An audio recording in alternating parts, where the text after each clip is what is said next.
जय सिया राम। ईश्वर से चाहना और ईश्वर को चाहना दोनों में बड़ा ही अंतर है।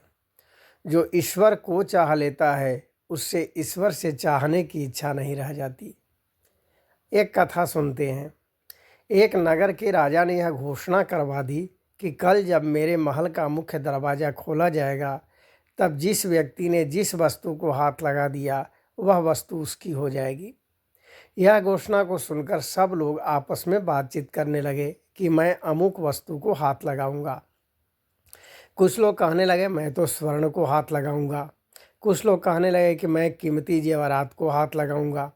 कुछ लोग घोड़ों के शौकीन थे और कहने लगे कि मैं तो घोड़ों को हाथ लगाऊंगा। कुछ लोग हाथियों को हाथ लगाने की बात कर रहे थे। कुछ लोग कह रहे थे कि मैं दुधारू गौओं को हाथ लगाऊंगा।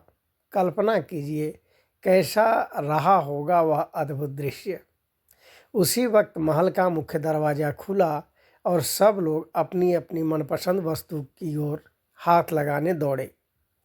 सबको इस बात की जल्दी थी कि मैं अपनी मनपसंद वस्तु को हाथ लगा दूं ताकि वह वस्तु हमेशा के लिए मेरी हो जाए, और सबके मन में यह डर भी था कि कहीं मुझसे पहले कोई दूसरा मेरी मनपसंद वस्तु को हाथ न लगा दे।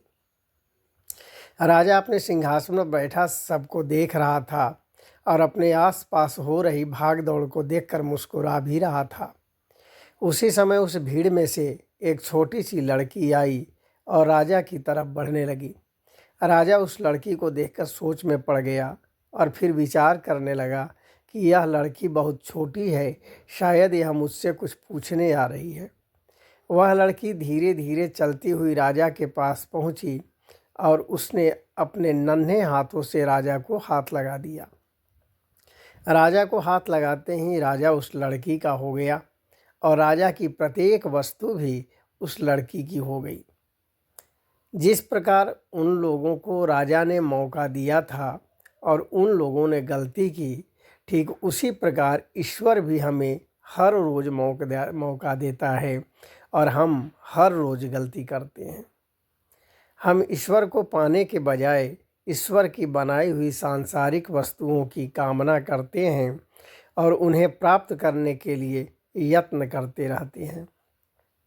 पर हम कभी इस बात पर विचार नहीं करते कि यदि ईश्वर हमारे हो गए तो उनकी बनाई हुई प्रत्येक वस्तु भी हमारी हो जाएगी।